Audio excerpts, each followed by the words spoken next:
My name is James Eze. I'm a poet and a writer. I'm delighted to share one of my favorite portions of Things Fall Apart, Chinua Achebe's classic novel, with you today. And I'm reading from page 151. Ajofia was the leading egwugwu of Umuofia.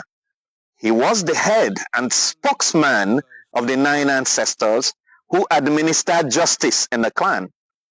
His voice was unmistakable, and so he was able to bring immediate peace to the agitated spirits.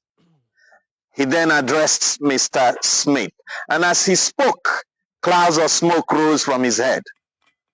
"The body of the white man, I salute you," he said, using the language in which immortals spoke to men. "The body of the white man. Do you know me?" he asked. Mr. Smith looked at his interpreter, but Okeke, who was a native of distant Umuru, was also at a loss. Ajofia laughed in his guttural voice. It was like the laugh of rusty metal.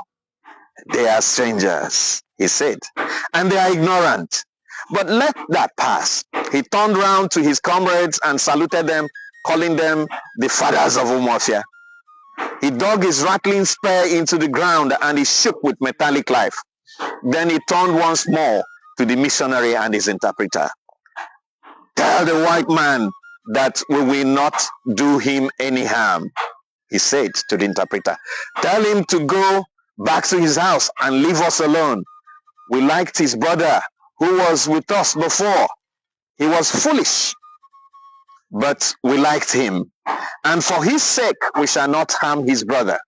But this shrine which he built must be destroyed. We shall no longer allow it in our midst. It has bred untold abominations, and we have come to put an end to it." He turned to his comrades. "Fathers of Umuofia, I salute you." And they replied with one guttural voice. He turned again to the missionary. "You can stay with us if you like our ways. You can worship your own God. It is good that a man should worship the gods and the spirits of his fathers. Go back to your house so that you may not be hurt. Our anger is great, but we'll head it down so that we can talk to you." Thank you.